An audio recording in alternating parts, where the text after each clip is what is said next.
We are live. Welcome, welcome, welcome back to our continuing series where we talk to professors on the left, on the right, on the East Coast, on the West Coast, in the middle, in the North, in the South, reporters, activists, anybody who can talk intelligently about the nature of political division in America today. With us today, it's our privilege to have Professor Stanley Ridgley. All right, Ridgley. He's a clinical professor of management at the Laval College of Business at Drexel University. He's also author of a book we're going to get to, Brutal Minds, The Dark World of Left-Wing Brainwashing in Our Universities. 1 second. Oh, sorry. Okay. Here's the professor. This is a copy of the book. We're going to get into that. Here we go. The professor is a clinical full professor of management at Drexel University's Laval College of Business. The doctor has also studied at Moscow State University and the Institut de Gestion Sociale in Paris. He's a former military intelligence officer who served in West Berlin and near the Czech-German border, where he received the George S. Patton Award for Leadership from the 7th Army Academy. Wow. In addition to his teaching, the doctor lectures widely in the United States and internationally. He's Drexel's faculty sponsor for Turning Point USA, serves on Drexel's faculty senate and on Drexel's University Institutional Review Board. He's a frequent contributor to national media, including Newsmax. My stepdad loves that show, and American Greatness, and is also the highly praised faculty instructor for the course Strategic Thinking and the DVD series, thegreatcourses.com. He has a PhD in international relations from Duke University, master's in international business from Temple University, a background in journalism, and a background in Russian defense in Russian from the Defense Language Institute, also a very reputable school. So won the 2005 Mooser Award for Leadership, the 93 Robert Wilson Instructor of Political Science, and the 1984 George S. Patton Award for Leadership. These are some of the questions that we're going to get into with the book. But before we do that, let's check in. Professor, did I get anything wrong? Is there something we need to correct now? No, I think you that about sums it up, and you quite a wonderful reading of it. Thank you. I enjoyed that immensely. You're gonna have to forgive me, I bet we're trying to get my windows straight. All right, let's get right into the meat and potatoes, because you and I were already talking before, and we were really hitting it off. I found this book to be very prescient and relevant. Before I read the official description, let's play a game. This is one of my favorite games. You and I are in an elevator.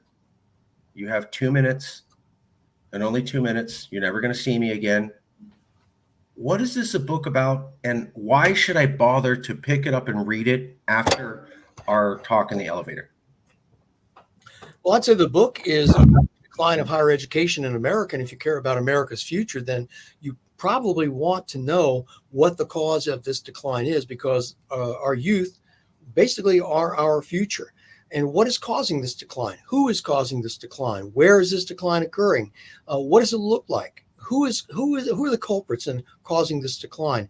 And I should say that the main culprit are those who would brainwash our next generation, utilizing thought reform programming and technique that was developed in this country, adopted by the Communist Chinese, by the North Koreans, and still being used today with American-style cults and by certain groups on America's college campuses.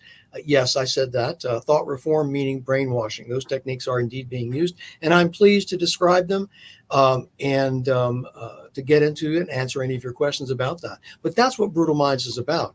Most important, I think, it tells us what we can do about it, how students can defend themselves, how parents can become aware and become part of the process, and how we can turn that ship around and stop the thought reform brainwashing that's going on our college campus.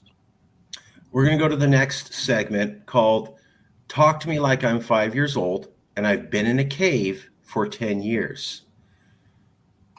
Political polarization, is that an issue? I thought universities were places of balanced thinking, and it's okay for students to be exposed to new ideas. Aren't students supposed to learn new and uncomfortable ideas and have their minds challenged? Or are you saying that that traditional Socratic form has been modified into something more weaponized, I think?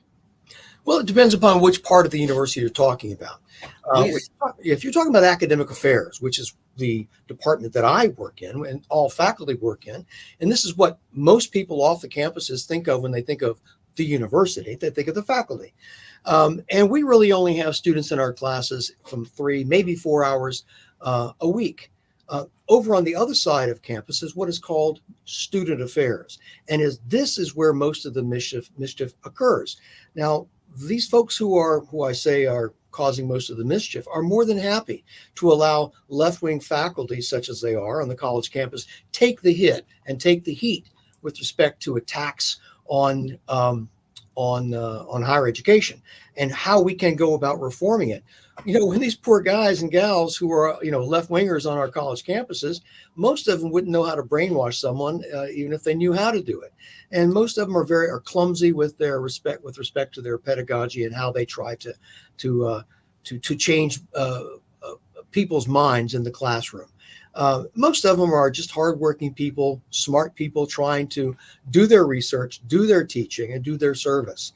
Over on what I call the soft side of campus, folks with, I generally think, are soft-minded people who have been brainwashed themselves by an ideology that is noxious, that seeks to transform the university from a crucible of knowledge preservation, of knowledge generation, and passing on the best that has been thought and said to the subsequent generations so that they can then add their bits of knowledge to this growing repository of legitimate knowledge, pushing back the darkness.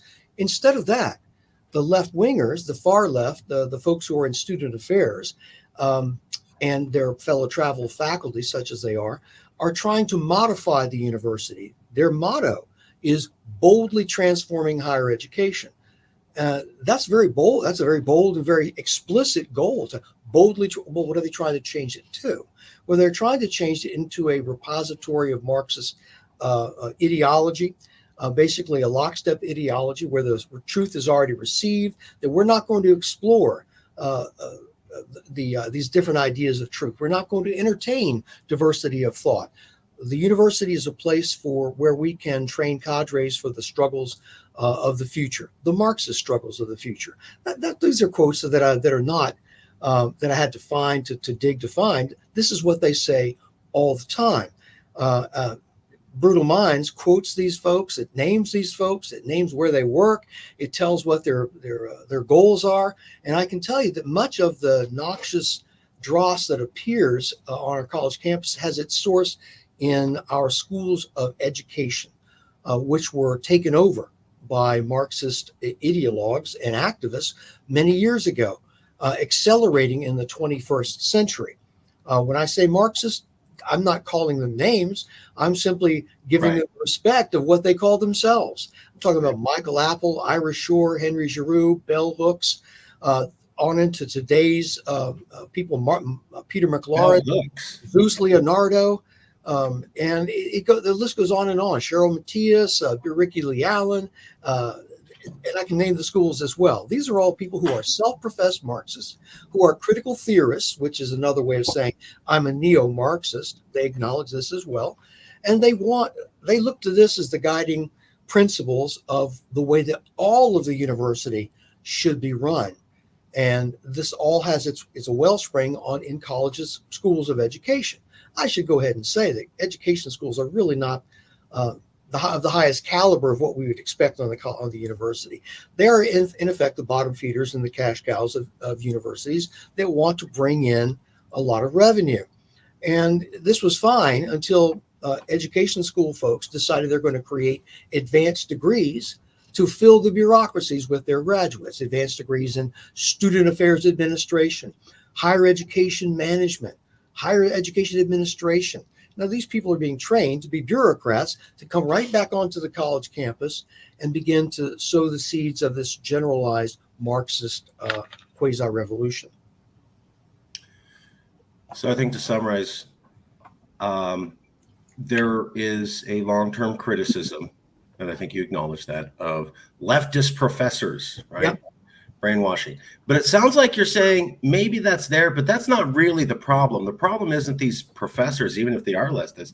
The problem is these student affairs directors who aren't even professors, who don't even have a degree in, let's say, so, because there's a lot of leftist professors in sociology and psychology, but those are hard disciplines to learn that you can get a job with and are based upon science. You're talking about somebody who has a degree in administration.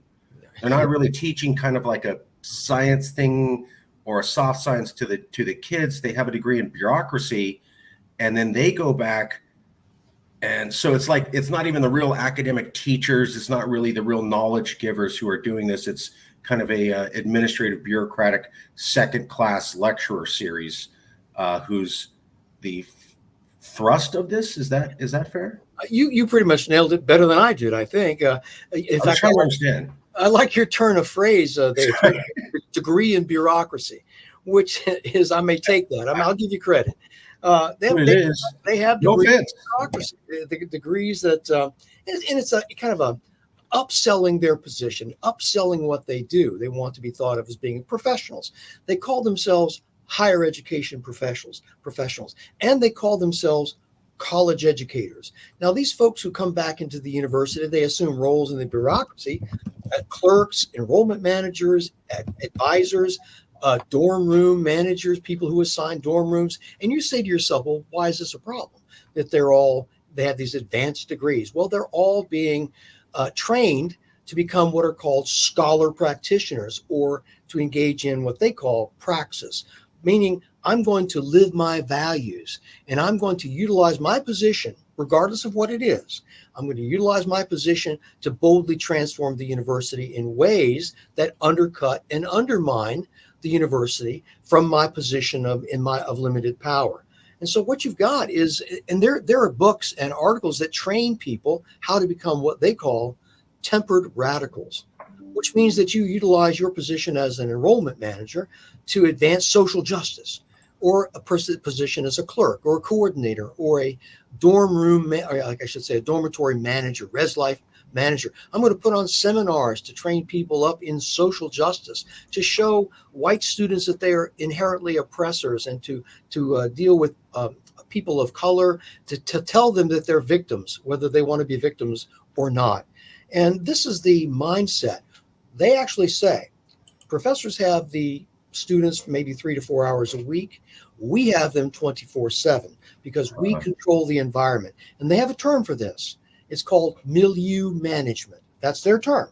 They want to control or manage the milieu in all of higher education, so that they message students 24/7 on bulletin boards and dining halls, certainly in the residence halls, and in these off-the-cuff seminars that are part of what they call the co-curriculum.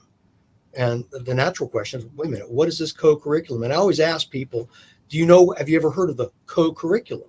And the co-curriculum is basically a fake curriculum manufactured by non-faculty, but it's made to look like courses. They're made to look like professors. They offer fake courses under fake professors, and they give fake transcripts at certain places. Rutgers, St. John's, Westchester University, they all give fake transcripts. It's like a facsimile of the real thing without the benefits of the real thing, because the people who populate and teach in this co-curriculum are not faculty. They're not vetted as teachers. They certainly have no subject matter knowledge other than what they learn off the campus in institutes that train them up to be smart in critical pedagogy and critical racialist theory.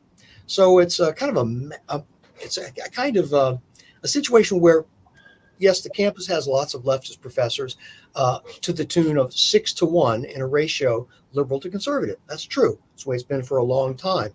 That's a problem, but it is not the main problem that I address in Brutal Minds. We can get to that, that imbalance in liberal and conservative professors, the imbalance in the bureaucracy, which has grown massively in the last 25 years, first quarter century of the century, is 12-to-1 liberal to conservative. I'll say that again, 12-to-1 liberal to conservative in the bureaucracy. And I think you understand why this is important given all of this co-curricular activity I just described. If you want to find out for yourself where the 6-to-1 and the 12-to-1 disparities come from, it's from the research by my colleague, Dr. Samuel Abrams at Sarah Lawrence College. That research is current as of about 2 years ago. That's fascinating. And while you were talking, I was putting it up on the background for people to see. Careers in higher education, post-secondary education administrator, 100,000, provost, 167,000, dean of students, 71, college or university registrar, 64,000. And then here it is. What is the field of higher education? Basically, masters in education leadership or organizational learning and leadership. And here's another one. Springer Link is a very popular research. And here's an article from 2017, pretty recent. Higher education professionals, a growing profession. Yeah. Followed by they love to call themselves higher education professionals. They call themselves college educators. Here's what they like to do. They like to say, well, you have the faculty over here and you have student affairs over there. And people tend to look down on student affairs, well, with good reason, because they're basically ancillary support staff. But what they've done is they've managed to, well, let's take it up a notch and let's call faculty college educators, and then we'll call ourselves college educators. And then we begin to refer to college educators, whether they're faculty or student affairs professionals, higher educational professionals. And in this way, they upsell themselves and try to convince others that they are what they are really not. And they all serve, not in the faculty, but they serve in this co-curriculum, which again, does not have any kind of diversity of thought. The co-curriculum is, and the people that teach in it, the people who aspire to teach in it, the people who run these seminars are 95% ideologically lockstep with critical theory, which is another name for Marxism. And let me interject here as well. And say, well, how can you say this, Dr. Ridgley? He said, well, you know, education schools were captured ideologically by Marxists many years ago. And it's continued to permeate the faculty and the doctrines in education school to the point where critical ideology, critical pedagogy are the mainstays of how they teach teachers to teach. And I'm talking about the ones who go down K through 12, and I'm also talking about those who are training to be bureaucrats. They take advanced degrees in bureaucracy. They are all trained to be critical theorists. And this is, like I said, it's a very pretty word for Marxists. It's critical theory was developed by the Frankfurt School of neo-Marxists, and they decided to call it critical theory. And this you can check on this. I think I put this in Brutal Minds as well. They made it up. They decided to call their brand of neo-Marxism critical theory to avoid the pejorative political connotations that come with being a Marxist. And even more so in education schools today, you'll very seldom hear the M word used.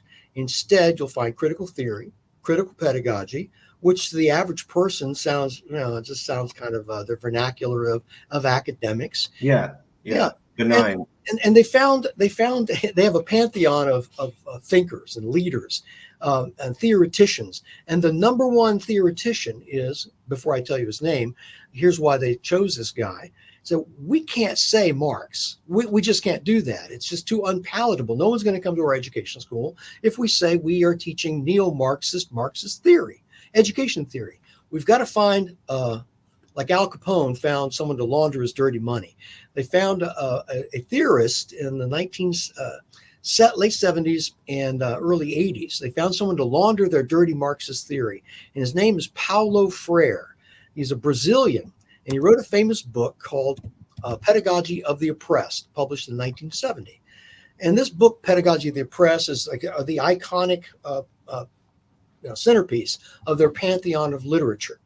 And so he's Brazilian, he's an educator, but he was a Marxist. He became a Marxist in the 1960s, and he was known to praise the Cultural Revolution of Mao Zedong's China. He praised Lenin, he praised Stalin, but he reserved most of his praise for Mao Zedong, who killed about 1.5 to 2 million people during the 10-year Cultural Revolution, where most people who were tortured or killed lost 10 years of their lives with this kind of monstrous revolution that decided upturned and overturned society, destroying the country's history, very much like 10 years of the summer of 2020, what we experienced in the summer of 2020. Mm.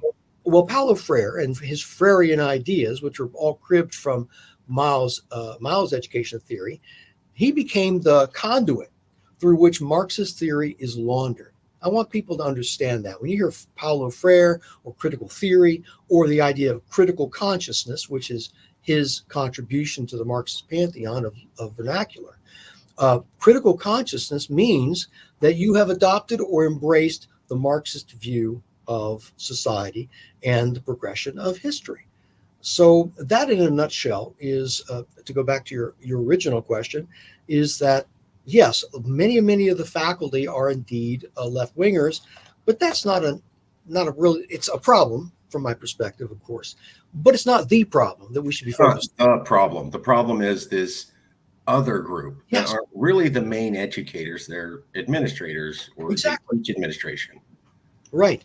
And they utilize their access to students in performing basically malfeasance. I mean, if you're an enrollment manager, you need to make sure that students are enrolled in the right courses. If you're an academic advisor, your job, you meet with a student once, maybe twice a year. Your job is to ensure, and they're in that 30-minute meeting, that student is enrolled in the right courses. Right. Overall, students should be healthy, housed, happy, and fed. That's the job of these ancillary staff. Seems but basic. they are upselling themselves, and they're taking it upon themselves to become higher education professionals. And they're the only ones who call themselves that. And they are really overreaching to a deleterious degree. And they are responsible, I think, for this decline in higher education and this left-wing cant that is a cancer in the university and can be solved if we turn our attention from my beloved faculty colleagues on the left and focus on the people who are actually doing the dirty deed on the campuses, these student affairs administrators. It seems like it'd be easier to clean that up because they're not the core faculty themselves. Like, right, we don't have to cut out all the sociology, psychology, art history professors. You're talking about a kind of a separate class of people who teach very boutique degrees, hotel management, public policy management, higher education discipline. I could see that. We'll come back to it, but where does the title of the book come from? The title of the book, I'm sorry, and before you answer, Professor, why did you pick that? What was it where you like, what's the title of the book, and why did that scream to you as the appropriate title for this concept? Well, these types of persons who are trying to undermine the university and to at the same time, obtain the prestige that accrues to people who are involved with the university. This is nothing new for the 21st century. This has been going on for many, many years. Ever since the Enlightenment and the scientific revolution in the 1600s and the 1700s expunged much of the superstition and pseudoscience and magical thinking from the university. And universities embraced the idea that we're going to create legitimate knowledge. This kind of goes, kind of circles around Isaac Newton and his discoveries and the amazing laws that he discovered. And building around that, we found a new respectability of accruing to science. We found the new profession of scientists, the idea of rigorous, systematic inquiry into the nature of things, that we can perhaps in a way systematically catalog the world around us, and we can push back the shadows of what previously was thought of as magic and the darkness. Things like we're going to search for the philosopher's stone. No, we're not going to do that anymore. No, we're not going to believe in alchemy and astrology. And so it's a matter of value judgments of placing value on certain disciplines and expunging other nonsense from the university. And that is seen that, and we have seen the greatest progression of human beings in existence in terms of our life expectancy, in terms of the way we live, in terms of cheap and inexpensive clothing to get mundane, in terms of life sustaining medicines. All of this are products of the university, either directly or indirectly. And that what has happened is a lot of prestige accrues to people who work in the university because of that. The people who actually produce that kinds of knowledge, whether it's in my own business school or whether it's in STEM, in computer science, whether it's in physics, what we think of with, the quantum physics, the higher level disciplines. And you find a kind of inferiority complex in a case of envy from those who work in labor in the liberal arts, the humanities, and they want to be thought of as worthy as well. And of course they are. But what we find is that a lot of folks who aren't faculty want to be thought of as university people. And they want that kind of prestige. They don't want to be thought of as ancillary staff, support staff, the folks who keep the pizza hot and make sure that the sound system works on karaoke night, that kind of thing. They want more. They hanker for more. And so they created this entire fake curriculum where they can actually teach seminars and they can pretend to be faculty. And the students who, God bless them, they don't know any better. I mean, they're just listening to the person in the front of the room. And so when I'm thinking about all the skein of history, all the brutal minds who have come and gone in and out of the university, I think that the word brutal in terms of intellectual brutality fits these people to a T. We've seen this in history before. We saw in Nazi Germany in 1933, the night where 25,000 books were taken out and burned. Very famous photographs. And you'll find that photograph on my website in my description of Brutal Minds, that these are the people who burn books. These are the people who believe that they have access to a truth that is denied to other people. And the only way that these other people can embrace their truth would be to accept the arguments. And this is what they call critical consciousness. Well, the folks who mouth critical consciousness, the folks who talk about Paulo Freire and neo-Marxism, these are brutal people because they are the ones who are engaged in attacking our students.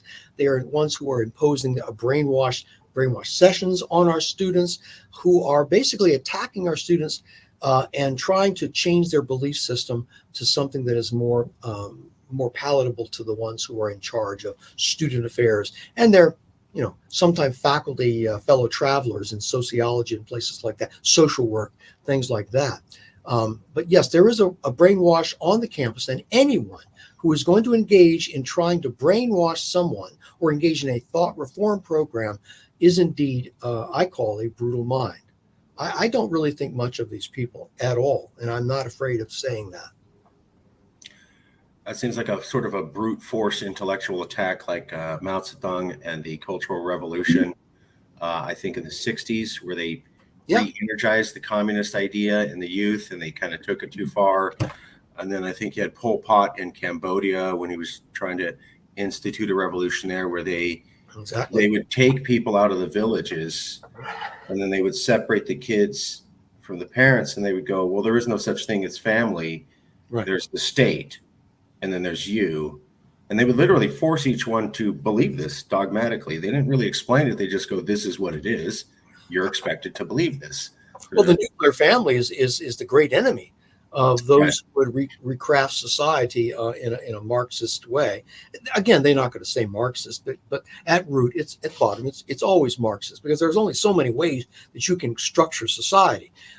There's at the extremes, there's individualist visions, what we have here in the United States for the most part, and then collectivist visions, which is basically the most sophisticated of the lot, would be Marx's vision for a collectivist society. And I'll tell you what, this is a very intoxicating doctrine that these folks are expounding because number one, it's simple to understand, and number two, it really caters to a sense of narcissism and grandiosity, that these folks are privy to the secrets of history. They've been unlocked, and Marx was always talking about unlocking the secrets of history, following up along the coattails of Hegel, and the idea of the motivating world sphere. We've discovered Just like Darwin discovered the secrets of evolution, I, Karl Marx, have unlocked the secrets of history. It's no longer a mystery, and we can predict what's going to happen with subsequent class revolutions until we have a dictatorship of the proletariat. Well, this has all been retooled. It's all been modified by Mao, and it's been modified by Paulo Freire, who was basically a Maoist. And let me interject here. I should tell you that a lot of this comes out of the postmodern move, Michel Foucault as well. And what people don't realize, and what a lot of the left-wingers don't realize, people who like Michel Foucault, that he was a Maoist. He was a Maoist from 1970 to 1974. It's not something he later, boasted about. He would kind of wanted to keep that quiet. But yeah, he embraced the idea of Chairman Mao and his Cultural Revolution at the time. I think that Foucault might have been, as French philosopher, might have been aghast at some of the excesses that later came to light. But yeah, these are all brutal people. And if you'd like me to, at some point during our talk, I can tell you exactly what these folks do when I say brainwash, how they go about doing that. That's something that's rarely explained, I think, when we talk about indoctrination of students. We talk about brainwashing. No one ever explains what it is or how it's done. I'll tell you exactly how it's done. I do want to get to that, but I just want to show people this real quick, if I may. So just to back up what you're saying, I have heard of this before, that the main attack, if you believe in Marxism, yeah, you could say, well, it's because I want poor people to do better. Okay, all right, I could get that. But there is also these beliefs of the government as family, and you don't need a traditional family. And if anyone's confused about that, I remember when this came out, so Black Lives Matter, and I've gone to Black Lives Matter protests. I don't believe all cops are bad, but I do believe there's a need to reform. However, this page by Black Lives Matter was taken down. Why? It's called What We Believe In. The original leaders of Black Lives Matter, I believe Garza and Colors, put this up, and then they had to take it down within a week, because it wasn't popular with African-American people because of this right here. Mm-hmm. We disrupt the Western prescribed nuclear family structure requirement by supporting each other as extended families in villages that collectively care for one another, especially our children, to the degree that mothers and parents, our children, are comfortable. So it was up for a second. When Black Lives Matter got big, they go, here's what we believe. And then it put all this stuff in there, and a lot of the African-American community is like, okay, hold on, remove the family. Embracing the Black family is very important for the African-American community. So this page was taken down, and they were like, why did you even bother to put that up? Because they're Marxists, and they literally said that. I'm not trying to discuss the movement. I'm just pointing out this is an example of what the professor's talking about. This is a real thing.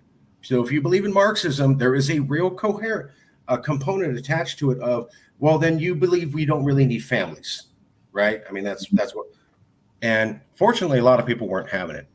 How do you brainwash? We're winding down, but how do you brainwash? Oh, okay, let's do this. Let's play a game.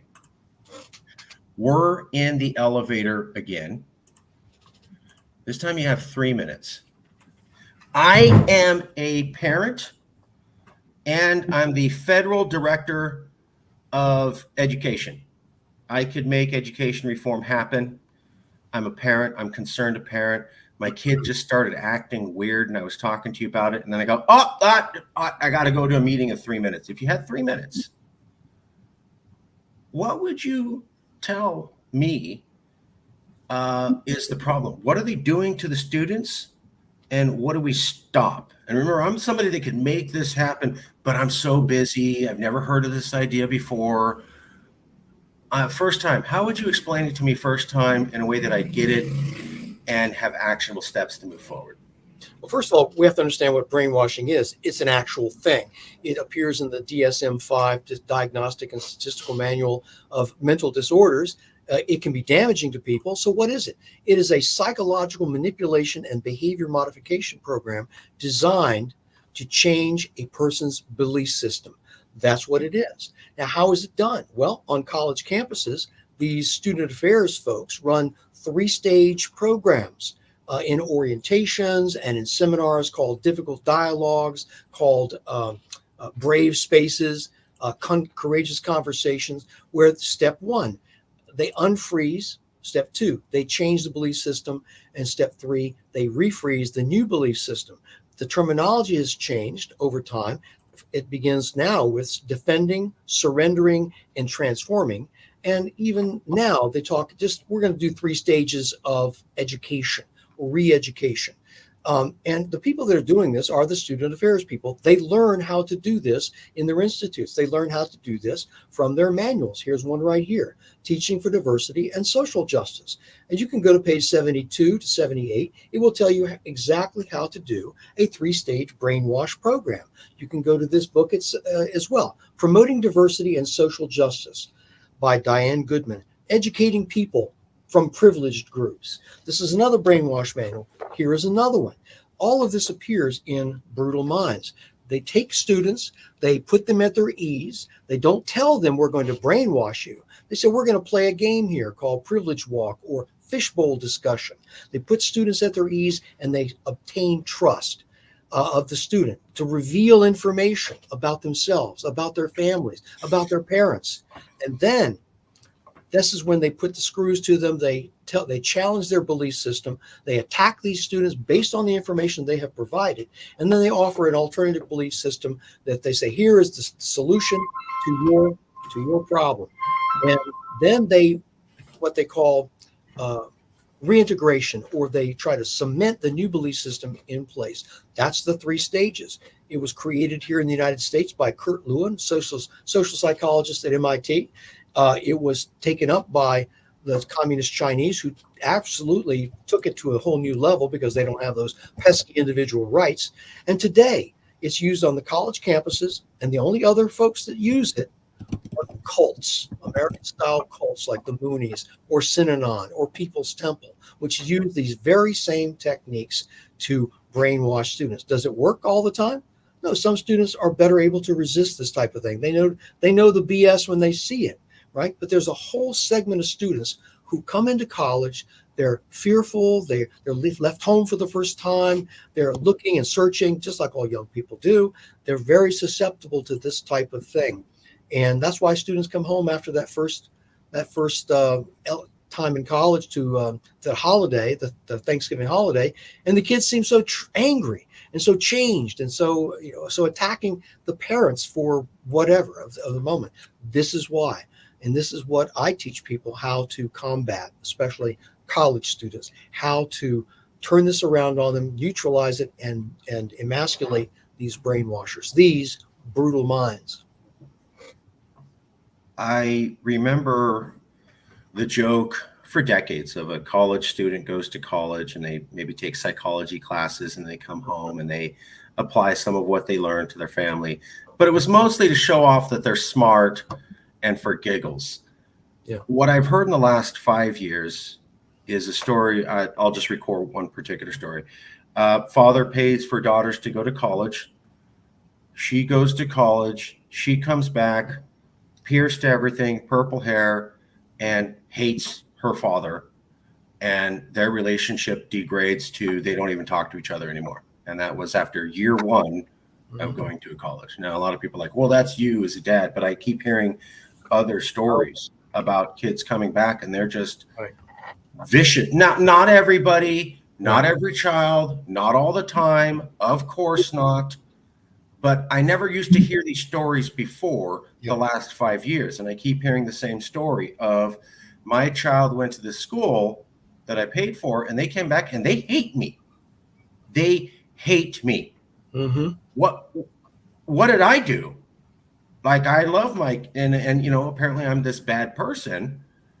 And if I don't immediately jump to agreeing to everything they did, it gets even worse, right? And so the kids, and you can add to the fact that colleges have been dropping in performance, teaching critical thinking. that has been routinely applied. So what happens is you get these kids come out and they don't know how to argue and debate. It's just yell, scream, be mad, and how dare you not back up my opinion. And that seems to be ruining some families. Have you heard something like that?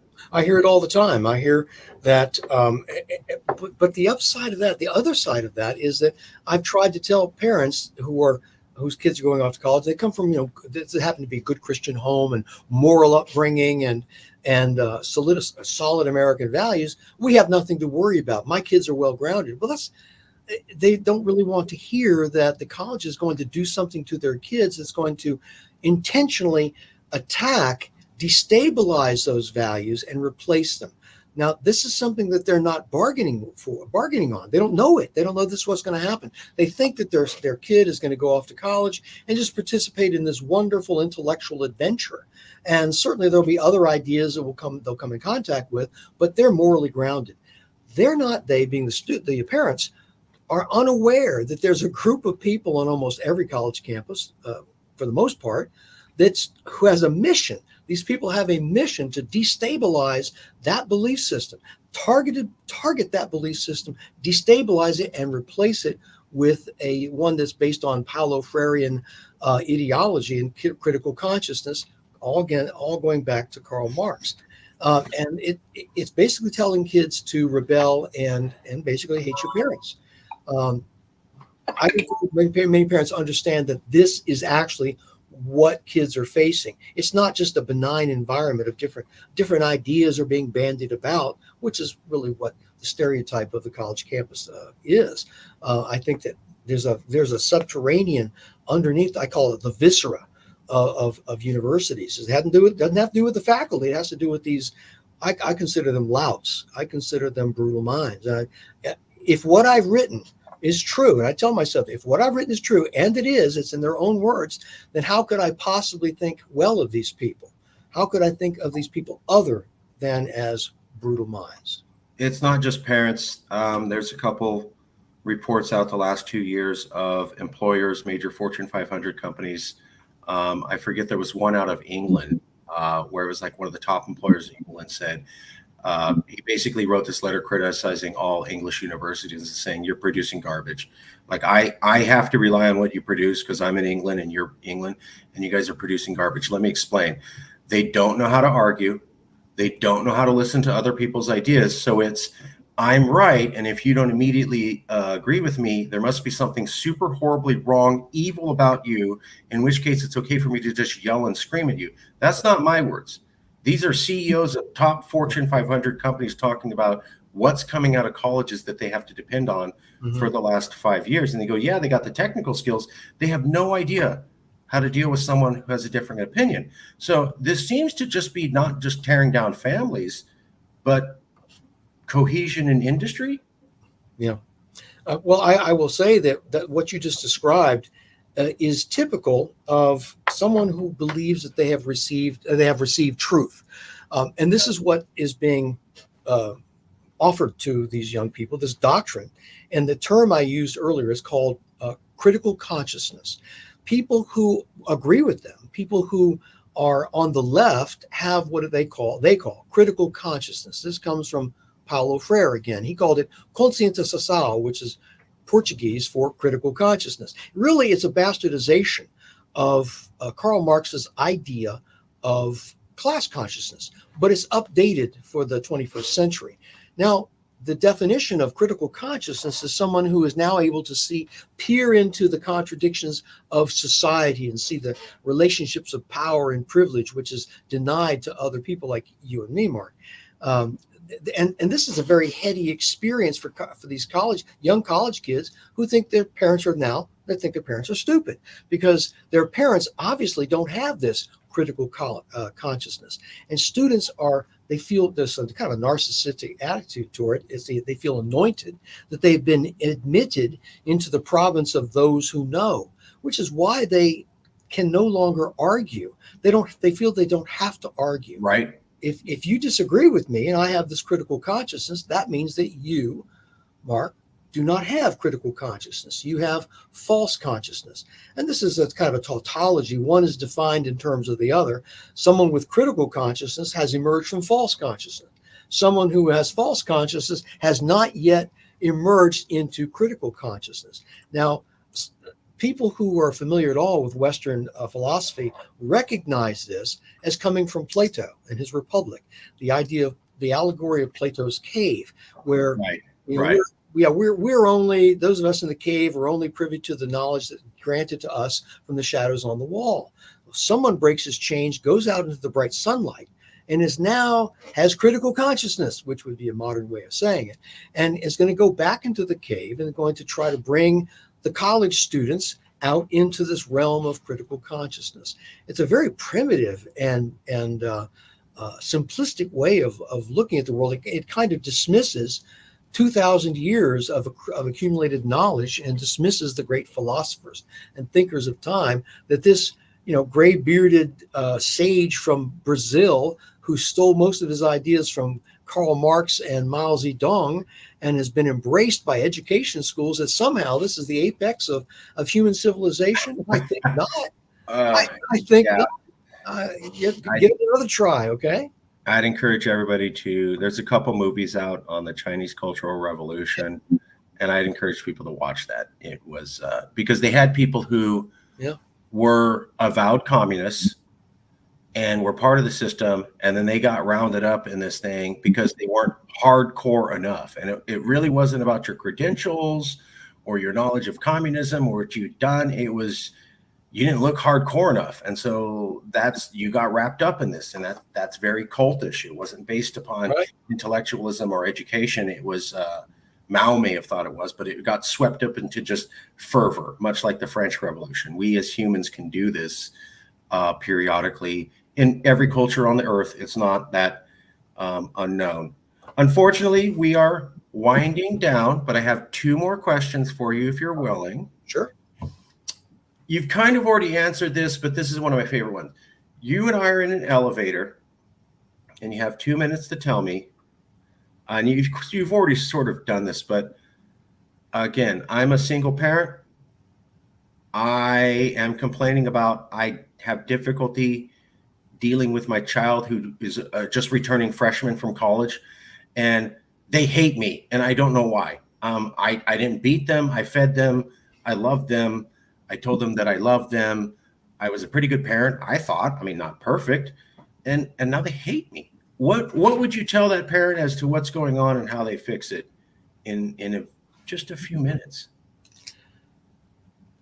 Well, when you're telling me, ask me to do this, I prefer the scenario where a parent comes to me and asks me, my kid's going off to college. Okay. How can I arm my student other than the upbringing that I've given them all day? Because that's not enough. And that's fair. Just not enough. Fair. I tell a parent that you have to understand, and I've had to deal with this. You have to understand that, you've done a great job, but your student is going to be under attack, not in a benign situation, just sharing and carrying all these ideas, under attack. The number one piece of advice, and I wrote this in my blog today, in an article just today on brutalminds.com. The number one piece of advice I would give parents and students going off to college is don't give these people your trust. Without your trust, they can't hurt you. The whole element, I should say, the whole activity of the first stage of the 3-stage brainwash is to get you to trust them and to reveal information about your parents, about yourself, about your friends, about your beliefs, social, political, cultural beliefs. Then they will turn all that information and use that against you. And they're very good at this because they do it all the time, again and again. Every year they do this. They get better and better at it. Start out by don't give them, ask yourself, why should I trust this person? And you'll find anytime someone is saying, hey, trust me, I'm going to reveal something to you. I'm going to disclose and you can disclose to me. Make yourself vulnerable. These are the phrases they use. I'm not making this up. This is what they say. Right. I want you to make yourself vulnerable. Ask yourself, turn your critical faculties on and say, why is this person trying to get me to talk about my family? Why does this person desperately want my trust? That's the kind of person you desperately want to distrust. Okay, that's the number one piece of advice. And I go from there and I give a whole host of advice. My advice for someone who's, again, going back to your original question, who is coming home and angry, is to engage with that student and with the information that you find in Brutal Minds, and show that you yourself, the parent, you know what that student has gone through, and say, did they do this? Did they do that? Is Paulo Freire mentioned as part of the beyond? Is this where you're coming from? Because that's a very cramped and primitive and poverty-stricken kind of philosophy. One that is very poor in terms of running your life. Let's talk about that. Your plan is to educate the parents so they can audit the educators. What I would do is I would do that. But the plan is to arm the student and have the parent be the one arming the student with that information. Here's what you can expect, because they're going to come after you. And of course, the parents and donors and alumni and boards of trustees can all act in concert to expunge the university from these louts and their entire and hire a bunch of ancillary support staff who want to do their jobs and with the students' best interests at heart. Yeah, there's nothing wrong with being an administrator, but you're not an educator. You're an administrator. That's your job.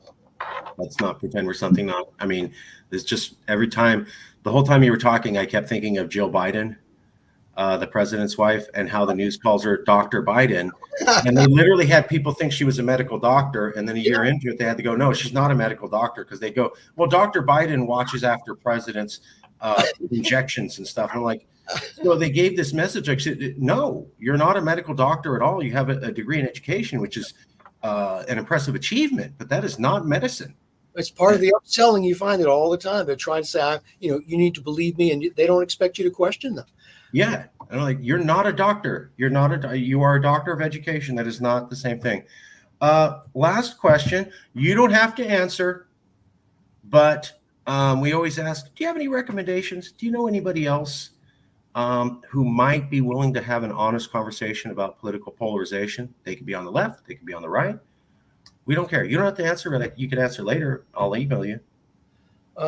I do have someone in mind, and I'm not going to put his name out on the air. Of course, I'll let him put his name out on the air, but I'm happy to recommend him to talk with you. And he'll say he's an English professor, and so he might have some insights from the humanities side of the house. That'll be awesome. I will email you today with a copy of the video on the podcast, and I'll ask for the recommendation then. For everybody watching, Brutal Minds, you can see it right there. That's the website in the background. That's BRUTALMINDS.com. I went there. You can look at the book. You can read blog posts. You can read about sections of the book. I did a lot of the prepping for the questions for this interview based upon just the information on this website. It's very informative, and it will walk you through a lot of the concepts even before you get the book. Obviously, the book is going to be the mainstay, but this website was a wealth of knowledge, in my opinion. Brutalminds.com. I encourage everybody to check it out. Okay, well, we'll leave it there. Professor, thank you for coming out. My pleasure. I will email you shortly, and I really appreciate your time, sir. I love to talk. My wife will tell you that. I love to talk. Someone to listen to me is the problem, right? Well, thanks, Mark. I'm glad we connected and able to do this. I really appreciate it. I'll email you a copy shortly, and I want to say thank you again for your time, sir. Sure, my pleasure. And I think you put it up on YouTube, right? Yep. And I'll link to that on my LinkedIn, so you'll get even more viewers, I hope. Nice. Yeah, I'll send you a copy from my YouTube channel very soon, and we'll go from there. Great. Thanks a lot, Mark. Take care now. Take care.